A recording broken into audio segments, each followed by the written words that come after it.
Om Namo Bhagavate Vasudevaya. Om Namo Bhagavate Vasudevaya. Om Namo Bhagavate Vasudevaya. Srimad Bhagavatam, 4th Canto, Chapter 12, Dhruva Maharaj goes back to Godhead. Text 21. Vijñaya tav uttamagaya-kinkarav abhyutthitah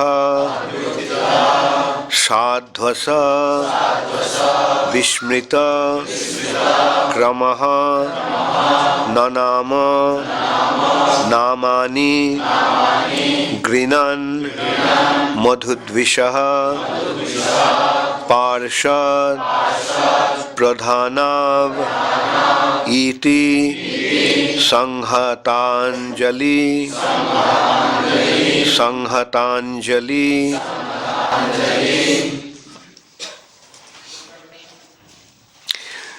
vijñaya tav uttamagaya-kinkarav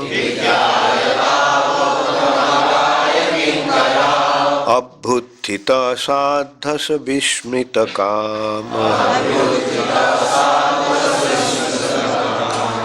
abhyutthitah sadhvasa-vismrta-kramah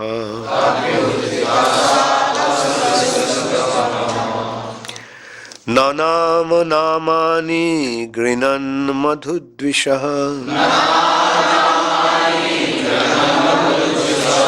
parsat-pradhanav iti samhatañjalih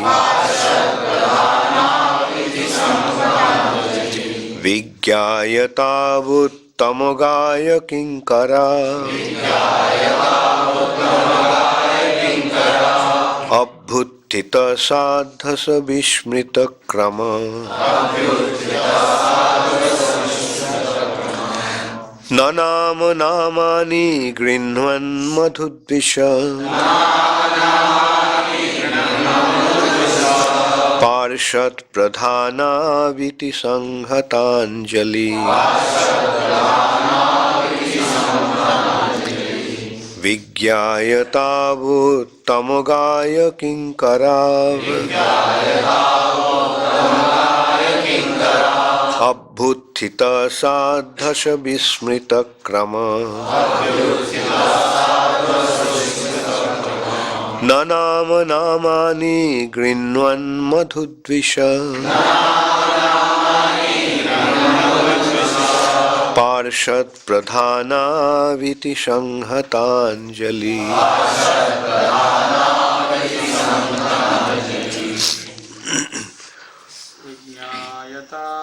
uttamagaya-kinkarav abhyutthitah sadhvasa-vismrta-kramah nanama namani grnan madhudvisah parsat-pradhanav iti samhatañjalih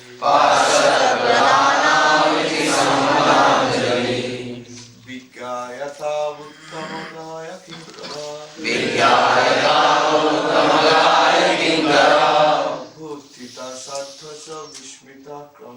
abhyutthitah sadhvasa-vismrta-kramah nanami namami grnan madhudvisah parsat-pradhanav iti samhatañjalih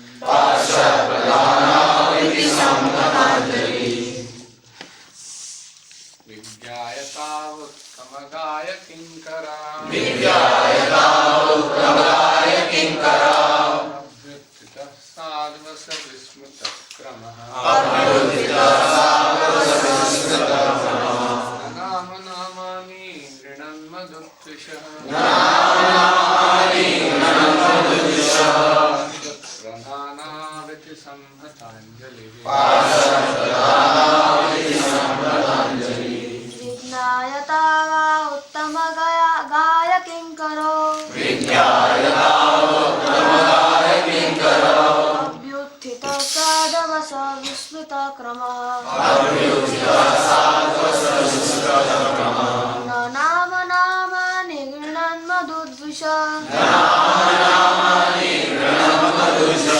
parsat-pradhanav samhatañjalih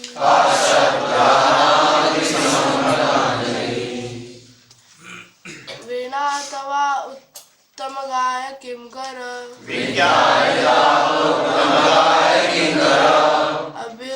abhyutthitah sadhvasa-vismrta-kramah namama namani grnan madhudvisah parsat-pradhanav iti samhatañjalih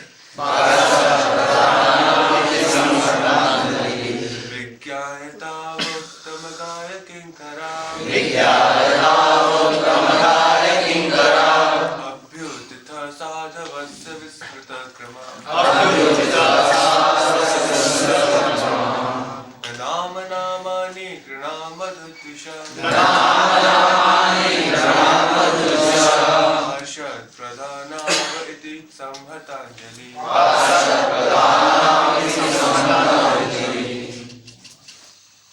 Vijñanatava uttamagaya-kinkarav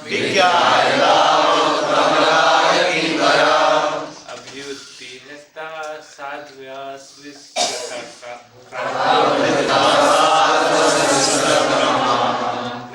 namani grnan madhudvisah parsat-pradhanav iti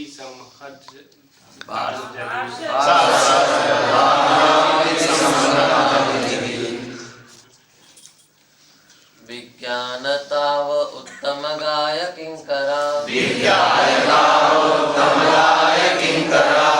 abhyutthitah sadhvasa-vismrta-kramah namani grnan madhudvisah parsat-pradhanav iti samhatañjalih parsat-pradhanav iti samhatañjalih. Mataji's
Vijñaya, after understanding, Tau, them, Uttamagaya, of Lord Vishnu, the excellent renown, Kinkarav, two servants, abhyutthitah, stood up, sadhvasa, by being puzzled, vismrta, forgot, kramah, proper behavior, nanama, offered obeisances, namani, names, grnan, chanting, madhudvisah, of the Lord, the enemy of madhu, parsat, associates, pradhanav, chief, iti, thus,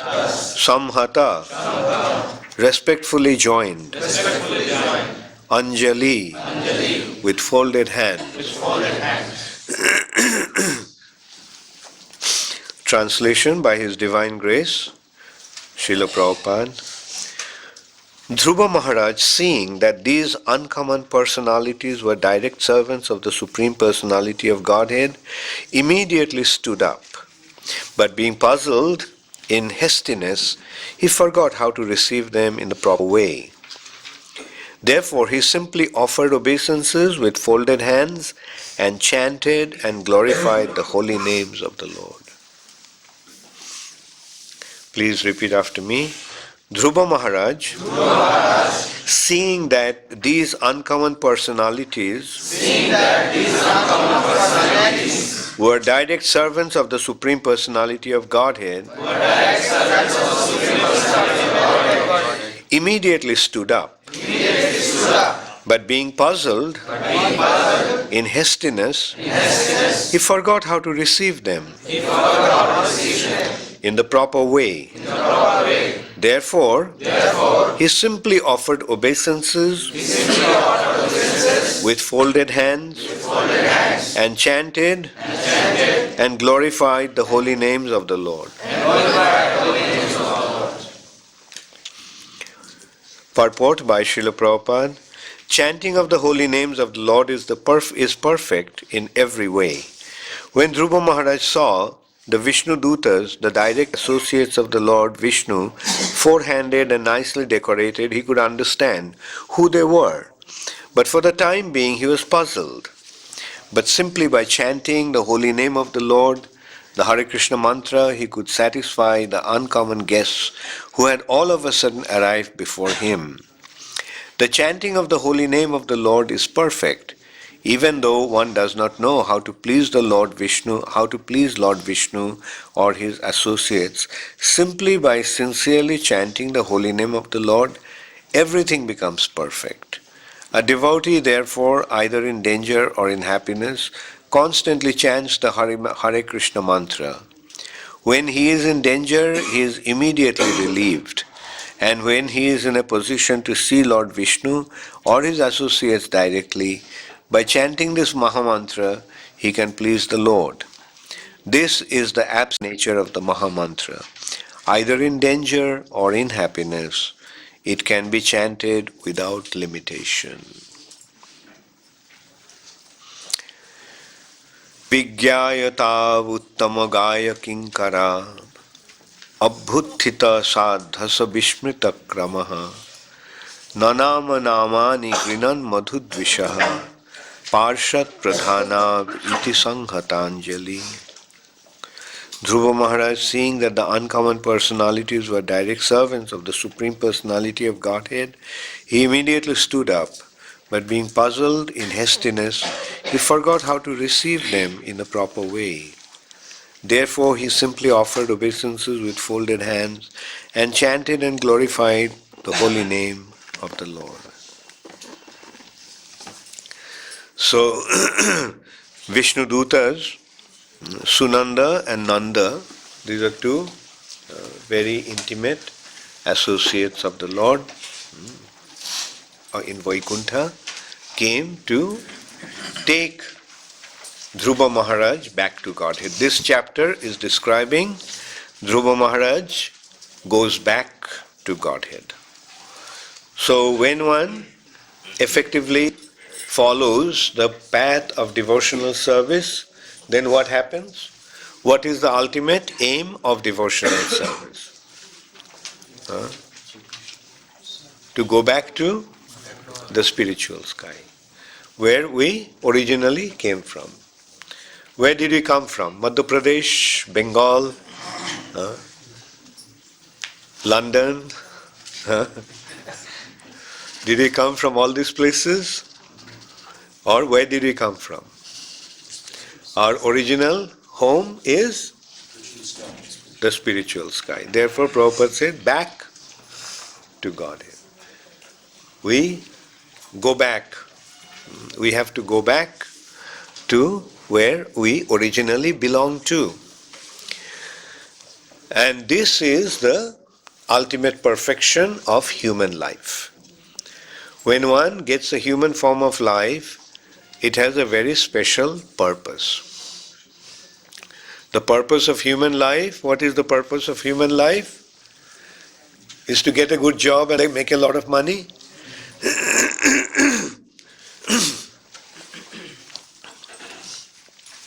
Or run a business, make a lot of money. There is no harm in making money as long as you give it to Krishna. But generally people make money to enjoy themselves. But there are some people who actually do things for Krishna. That is the meaning of devotional service. Yesterday I was talking to Arjuna Nath. Arjuna Nath was telling me that he has always been very frugal. He lives in New York. He used to live in New York. Now he lives in Guyana. And he used to be very frugal. In New York, in America, everybody has a car. But he said that he never bought a car. Because buying car means just in insurance you pay $1,200 a year. Then you pay for the gas, you pay for...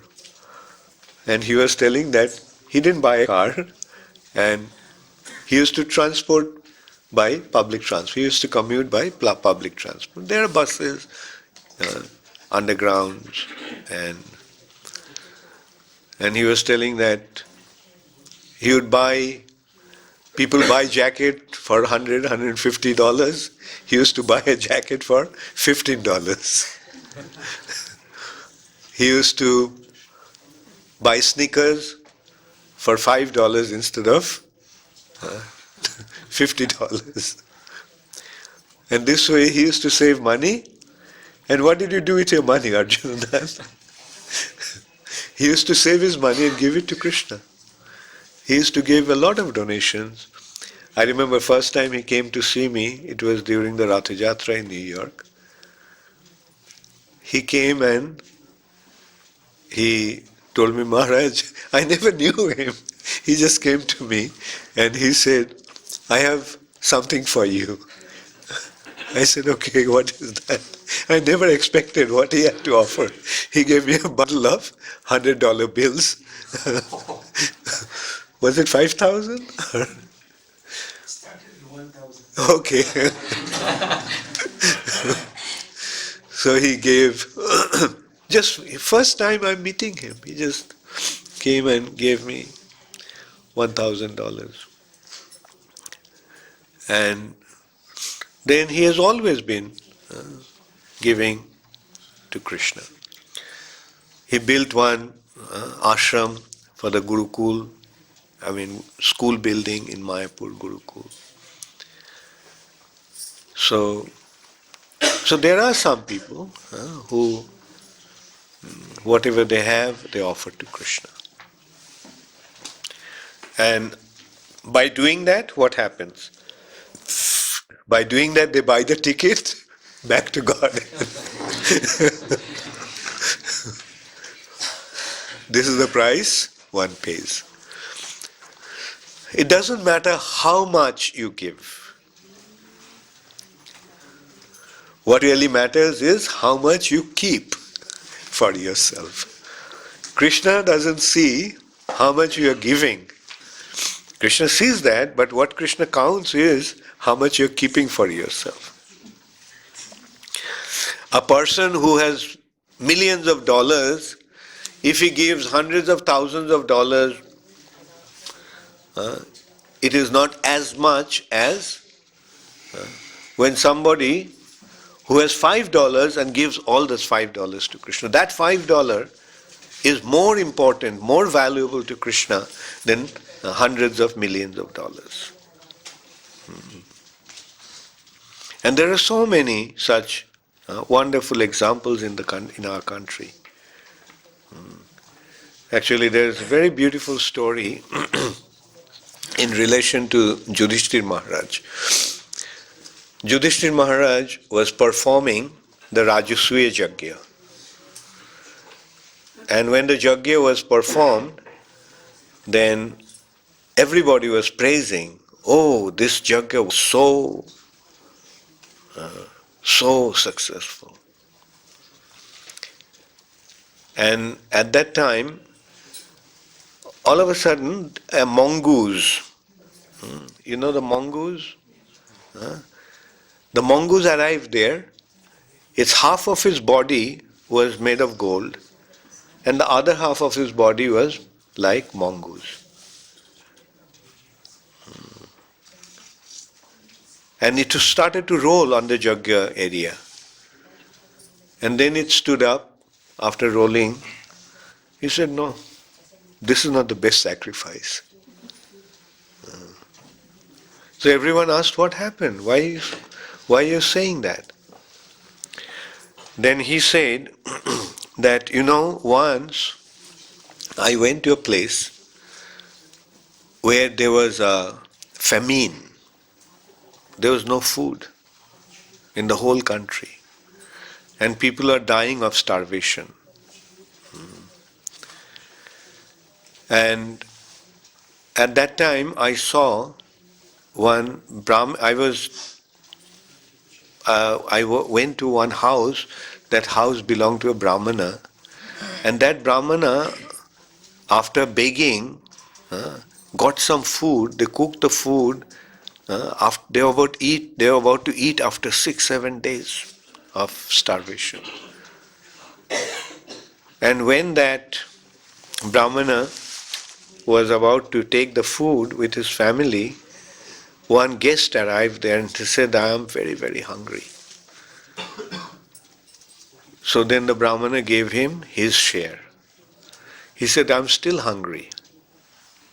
So his wife gave her share. He said, I am still hungry. So his son gave his share. Then he said, I am still hungry. And his daughter gave her share. And after, when he ate, that guest left. That night, that all 4 of the family died. He said, I felt that this was the holiest of all places, where a person performs such an act of sacrifice. So in ecstasy, I started to roll on the ground. And there were a few dusts of the flower that were lying on the ground. And that touched half of my body, and half of my body became gold. And since then, wherever some sacrifice is performed, I go there and I roll on the ground with a hope that my other half will become gold. But it didn't happen. So you are glorifying that this is the best sacrifice ever performed, where the Lord Himself is present. Naturally, it's a big, but even this sacrifice doesn't compare to that sacrifice. Because my body didn't become, the other half of my body didn't become gold. So, the sacrifice is offering everything to Krishna. And then, Krishna will here offer 100% of Himself. So the thing is not, the consideration is not how much we give. The consideration is how much we keep for ourselves. So sacrifice means to give away, to give everything away to Krishna. Give everything away for Krishna's pleasure. And that is the goal of human life. And devotion, that's why devotional service is the most important thing. Most important spiritual activity is devotional service. In devotional service, what does one do? One offers everything to Krishna. So offering, and this here also we have to see that how one is offering and to whom one is offering. Devotion means offering to Krishna, service to Krishna for His pleasure. Offering to the demigods can never be devotional service. Offering to the demigods are karma kanda. Why it's karma kanda? Because those offerings are selfish offering. We give them with an expectation to get something in return. But when you offer ourselves, first of all, we offer what belongs to us. Mama. First, it is mine. Whatever is mine, we offer to Krishna. And then finally, it is aham, I. So what is the ultimate offering? Like sometimes some people make great offerings. Like Ravana was cutting his head and offering it to the fire of sacrifice. But to whom? Was he doing it for Krishna? No, he was doing it to please Lord Shiva. Why Lord Shiva? Because by pleasing Lord Shiva, he wanted to get some benefit. Make me immortal. Make me immortal. He is killing himself to make him immortal. Hiranyakashipu, in order to please Brahma, he did such severe austerity. But what is the goal? Make me immortal. Why make me immortal? So that I can become an enemy of Krishna. Therefore, actually, when they grant the benedictions, they are not pleased, but they are compelled. With their performance of austerities, they acquire piety. With the piety, actually, they get these boons. But Lord Shiva feels pity for them, and eventually he can't help them. He tells them, I can't help you. Like Vanasura, Lord Shiva was such a great devotee that Lord Shiva even fought for him against Krishna. But eventually he couldn't help. And he tells them, look, he is my Lord and Master. He is my Lord and Master. I can't go against him.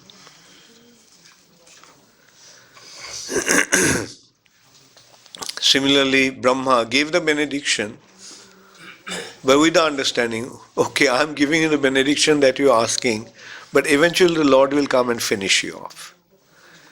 Hiranyakashipu thought that he was so smart, now he became immortal. No body can kill him. No man, no demigod, no animal, no serpent, covered all different species of life. No weapon can kill him. He will not die during the day or at night.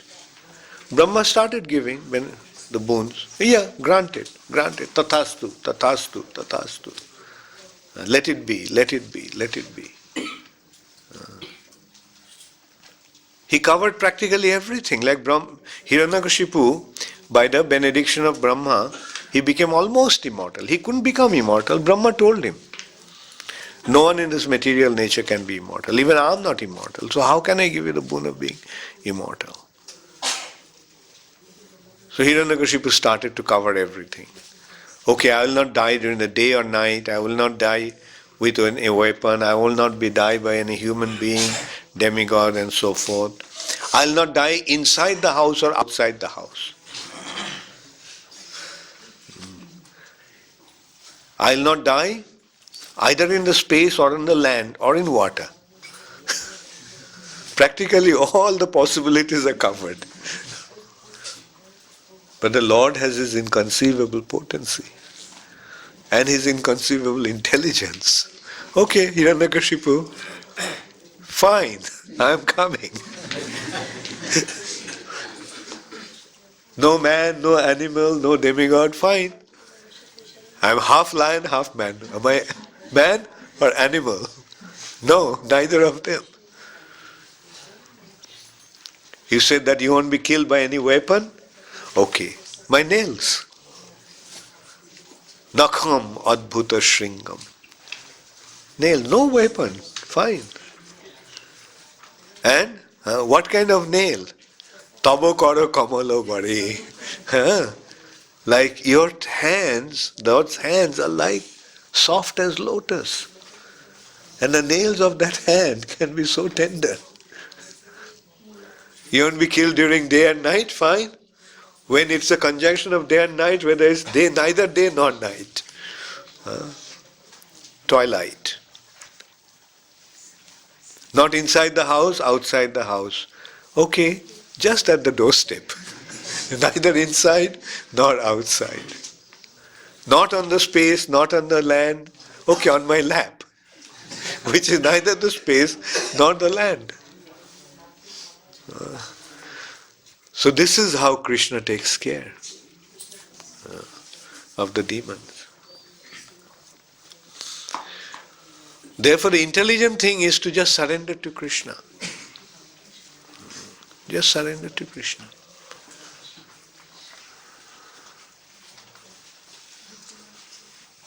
Because when the person is, in one hand, when he is so kind, and when he is invincible, when he is ajita, inconquerable, who can conquer him? Nobody can conquer him. Nobody can defeat him. So why go against him? Rather surrender to him. And when we surrender, we are seeing the result here, like Dhruva Maharaja. The Lord sent his intimate associates, go get Dhruva to the spiritual world. So this is how the Lord rewards his devotees. Devotees therefore enjoy when they're in this world, and they also enjoy when they leave this world and go back to the spiritual world. Whereas the materialistic people, they may have some pleasure, but then again some pain. Their life is full of duality, pleasure and pain. And at the end of the day, at the end of their life, who knows what will happen to them? Who knows? Andhang tamo pravishanti. They enter into the region of darkness. And there they undergo all kinds of sufferings, punishments. So why should we subject ourselves to this kind of uncertainty, where there is imminent suffering? Rather, life is meant for enjoyment, joy. But what kind of joy? Not sensual pleasure. Sense pleasure is not the real joy. Sense pleasure is a relative experience. Matra sparshas tu kaunteya. Sometimes it's pleasing, sometimes it's painful. Now it's winter. Taking bath with hot water is so nice. And if there is no hot water, you have to take bath in cold water. Then it becomes so painful, so difficult. But in summertime, the same hot water will be so terrible. If the hot water is so hot and you have to take bath in summer, at that time a cold water is so pleasing. So this is matra sparshas tu kaunteya. Just the degree of temperature and perception of the senses. Matra sparshas tu kaunteya. Shitoshna sukha dukkhata. But real pleasure, real joy is by being connected to Krishna. When the soul becomes connected to Krishna, then soul becomes situated in its original position. Then the soul is anandamaya. Soul has joy in itself. So the soul experiences that joy just by being connected to Krishna. And as I was explaining yesterday, that joy becomes manifest in the form of ecstasy, in the form of tears of ecstasy, trembling of the body, standing of hair on its ends. So these are the ecstatic symptoms. This is how the real joy is experienced, just by being connected to Krishna. The soul establishes connection to Krishna, and it's another experience, an experience of another world altogether. Another kind of experience, which cannot be compared by any kind of sense gratification. In the material nature, we are just getting some temporary sense pleasure. It's like, just like tickling the body or scratching an wound. When there's a wound, scratching the wound gives a little pleasure. But what does it do? It makes the wound even more serious. It hurts the wound. One thinks that is pleasure by scratching, but ultimately what's happening? It is actually causing greater and greater pain. That is the experience of the material nature, the pleasure of the material nature.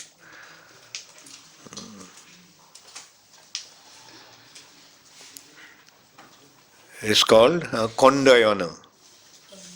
Kondayana means scratching an wound. Another expression is tusavaghato. Tusavaghato. Tusha means husk. भूसी भूसी बोलते हैं ना, वो गेहूं को निकलने के बाद जो रह जाता है भूसा भूसा. Now you beat the grain and you get the grains. But if you beat the bhusha, गेहूं मिलेगा. So the English expression that Prabhupada used is, what is the expression? Beating the empty husk. What? Beating the empty husk. I was chewing the chewed. Chewing the chewed. The expression Prabhupada used is chewing the chewed. गन्ना का रस निकल लिया है, वो जो उसको चूसने से कुछ मिलेगा नहीं. भौतिक जगत का सुख का हाल भी वैसा ही है. The condition of material enjoyment is just like that. The juice has been extracted and what is left is just the pulp. Now if you chew the pulp, what will happen? Will you get any sweetness? No. Chewing the chewed. And so in this way, intelligent person realizes that there is no pleasure in material nature. And we are seeing, it's happening. Nowadays, young boys and girls are becoming attracted to Krishna consciousness by realizing that there is no there is no joy in this material nature. It happened in the mid-60s in America when Prabhupada went there. The youth of America actually realized that money cannot buy you love. Money cannot buy you happiness. So they left home. Because in American society was very, very opulent at that time. In the mid-60s, they were at the peak of material prosperity. But the youth of America realized that there is no joy in that. And the father has a lot of money, but the father and mother don't have any time for them. A lot of money is there, but no love. Then they felt, what's the point in living in the house where there is no love? Rather, let's go out and find out where love is. So they left home. Rich people's sons and daughters, they left everything and became beggars, like beggars. Going out, living in the parks. And they thought The real happiness will come from sex and drugs.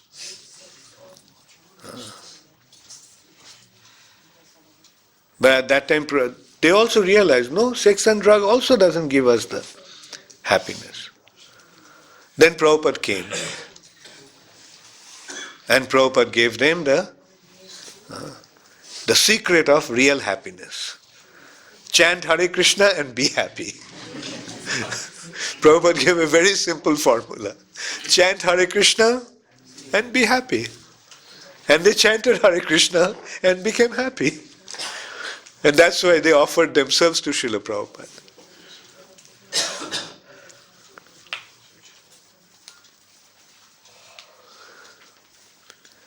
So that is the real intelligence.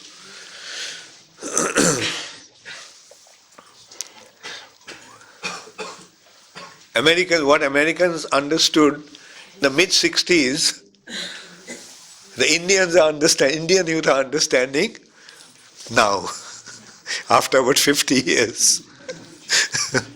And that's why you're seeing the educated young boys from the universities and prestigious institutions like IIT.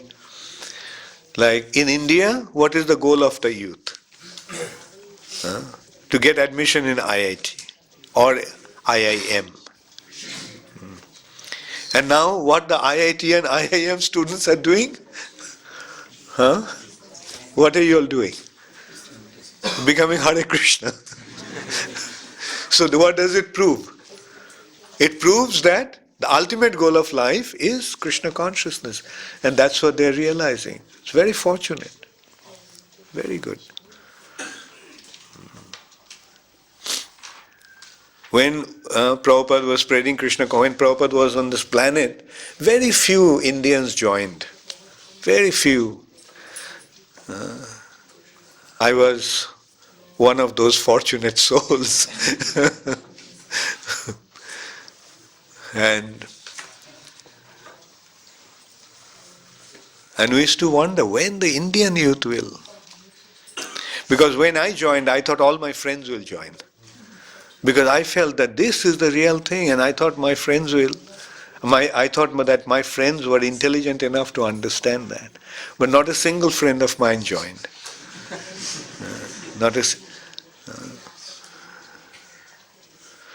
One friend of mine who were very close to me, he joined, Sarvabhavana Prabhu. He actually joined before me.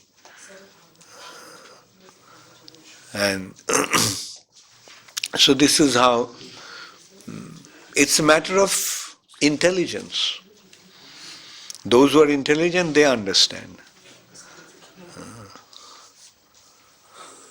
Priyavrata was in London. Another young man. And I was fortunate enough to have association of Guru. Priyavrata was a manager of an art gallery. 19th century works of art. In London. But he was very intelligent. He realized that Krishna consciousness is the real thing. So he used to come to the temple every morning, Soho Street Temple. On his way to the temple, you know how Priyavrata used to look?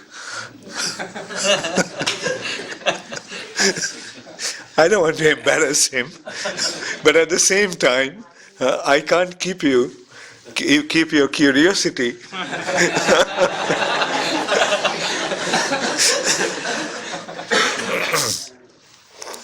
He used to come to a temple wearing a three-piece suit, perfectly, immaculately dressed. And he used to have a goatee beard.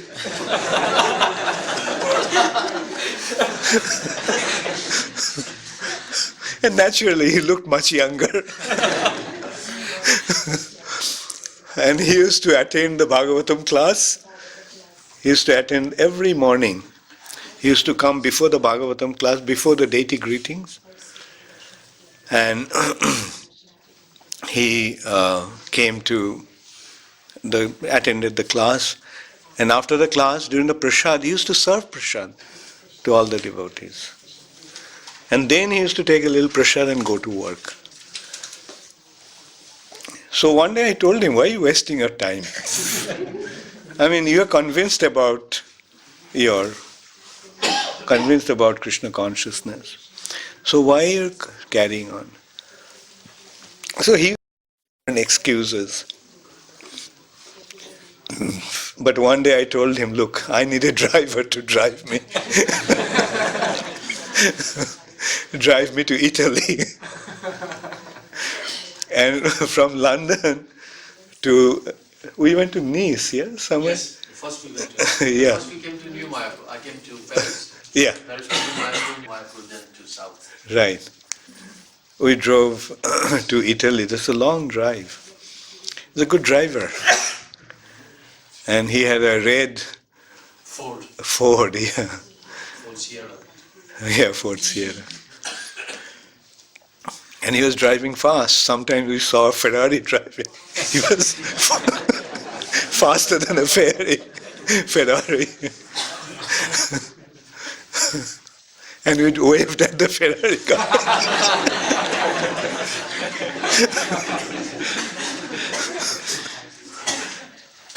A lot of fun. But then we ran into a trouble actually. We didn't have the address of the place where we are going. Actually, there was no temple we were going to. Some devotees were in south of France doing a program in Nice it was Cannes. Rath Yatra. Right, yeah, right. And then finally we found, those days there was no mobile phone, there was nothing, and the phone number also was not working. Anyway, finally after a lot of trouble we found them. And it was a Rath Yatra, very nice festival. So this is how devotees at some point realize that Krishna consciousness is important. And then nothing can stop them. So that one trip with me was the end of Priyavrata's apparently materialistic life.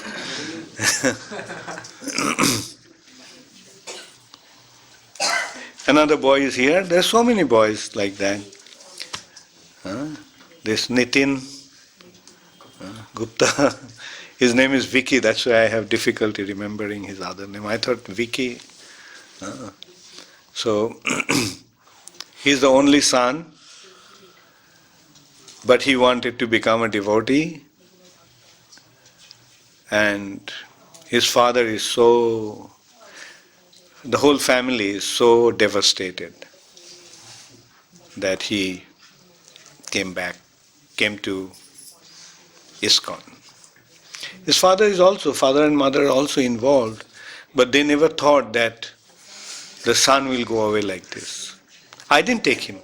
He came.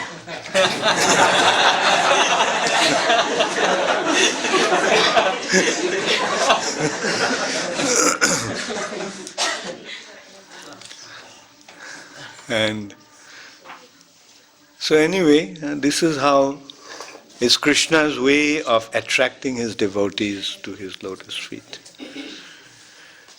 People in this material world cannot understand why they do that. Like sometimes they become so upset when their children become devotees. But then eventually they get to see that by these devotees are their real well-wishers.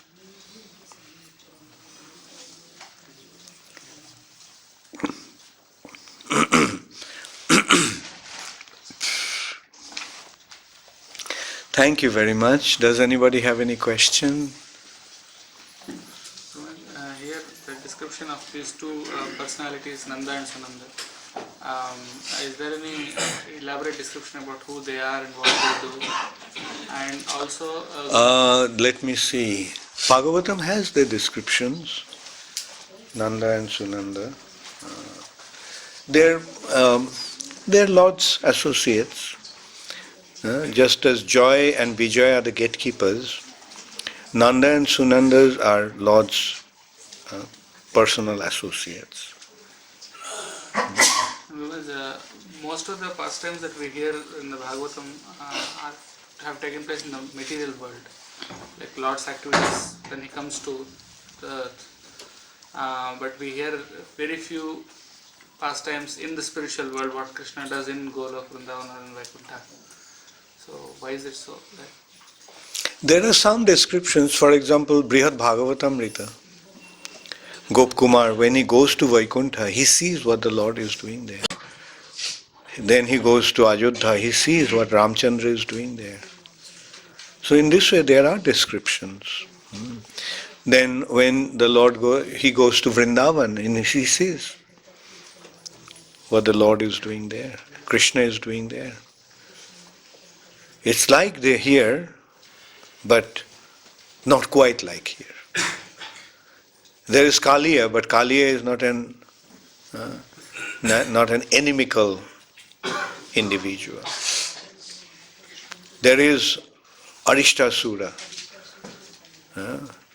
There is Keshi.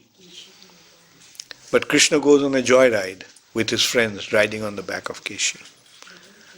So this is how, in the spiritual sky, there is no animosity. And the pastimes are still there.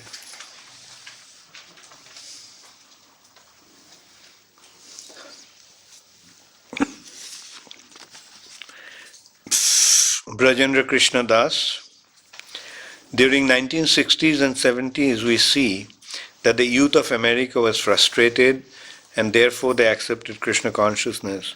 But now the condition is much more degraded, but we are finding that very less Americans are accepting Krishna consciousness. Why?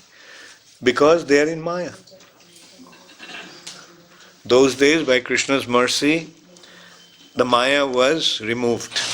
Maya's influence was removed. But now, Maya means what? What is Maya? Maya means illusion. Illusion means to mistake something to be something else. This is a place of suffering, but they are thinking that they are going to enjoy. As you are saying, they are becoming degraded, more degraded. They became more degraded, but they are thinking that out of this degradation, they are going to enjoy. But will they ever enjoy? In this material nature, more they try to enjoy, the more they'll get beaten, more suffer. Sushila गोपी दासी. अच्छा, तुम्हारा प्रश्न है ये. भगवान का भोग लगाने से पहले भोग की क्या चख सकते हैं? नहीं. अगर भोग चख लिया तो वो भोग नहीं रहा, तुम्हारा प्रसाद बन गया.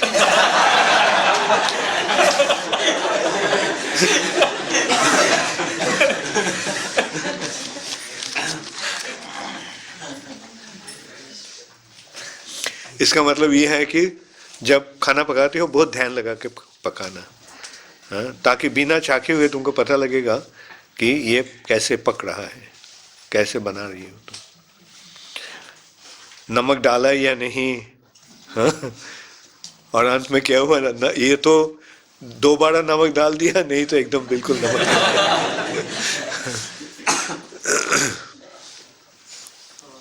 Why it is so that sometimes people stop others to take into Because they're in Maya and they want everybody else to be in Maya. Like say for example, the parents don't want their children to become devotees. They themselves have seen how miserable household life is. But still they want their children to suffer like them. There is a story of a circus. You know the story of the circus? Okay. So they're getting beaten up. They're going to a circus tent. they're getting beaten up inside, but when they come out, they don't want to admit that they got beaten up. So when people ask, how was it? Oh, very nice. Because they want everybody else to go there and get beaten up. So consciously or unconsciously, the parents want let everybody suffer.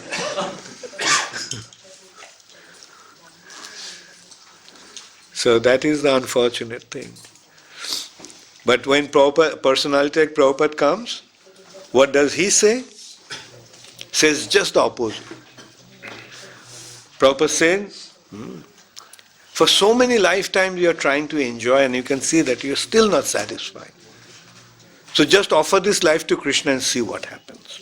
Just offer this life to Krishna. And when you offer this life to Krishna, then what happens? How many of you offered your life to Krishna or trying to offer your life to Krishna? And what happened? You are suffering or enjoying?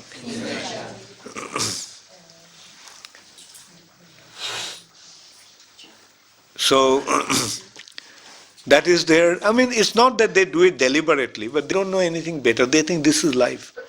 Oh, my son must continue the family line. Like Nitai Chandra's father was so upset when Nitai Chandra became a devotee. He came here and he made me an offer. You let him go and get married and I will become a devotee. I'll join the temple, I'll become a full-time devotee.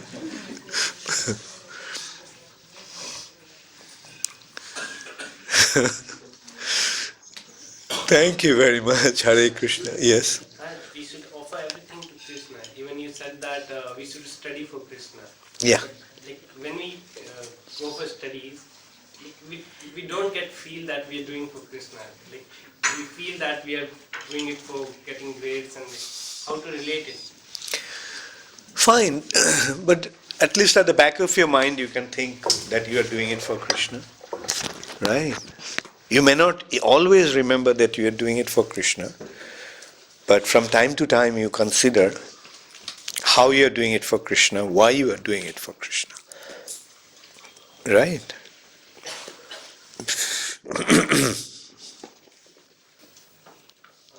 It's for our personal motives that we get, if we get like... For example, Arjuna is fighting the battle. When he's fighting the battle, what is obsessed with? Enemies and fight. Right? That time he's fighting to win the battle. But at the back of it, who is he fighting for? That's how you have to see. You're doing it for Krishna. Main point, since you're doing it, do it for Krishna.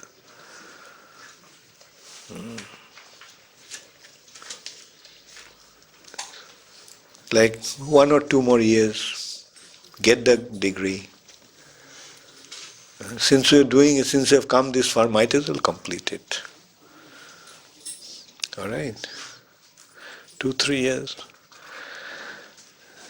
And then someday maybe it'll come to some use. Who knows?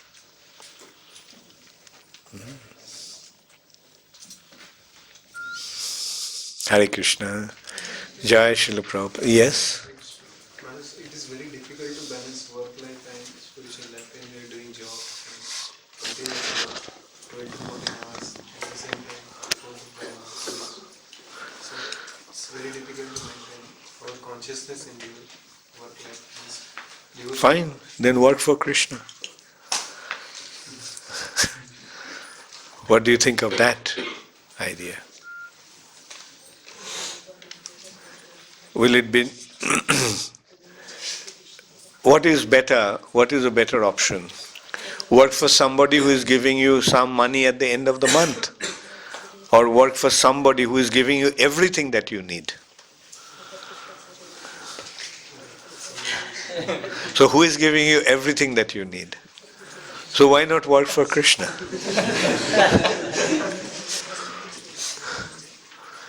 Huh? Think it over. I'm not forcing you. It's just a proposal. Sushil Das? Who is Sushil? Oh, okay. Hare Krishna Guru Maharaj, Dandavat Pranam. Some people worship demigods and think that they are also doing devotional service. Such people tell us that why are you executing Krishna consciousness? And tease us. What should we do? Have a big laugh at him.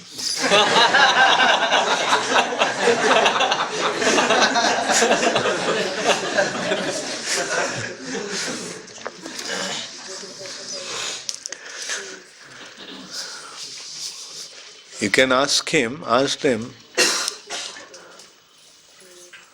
why are you worshipping demigod? जिसको से पूजा कर रहे हो, why are you worshipping him? See what their answer is. And you can tell them, you see, you are worshipping them to get something from them.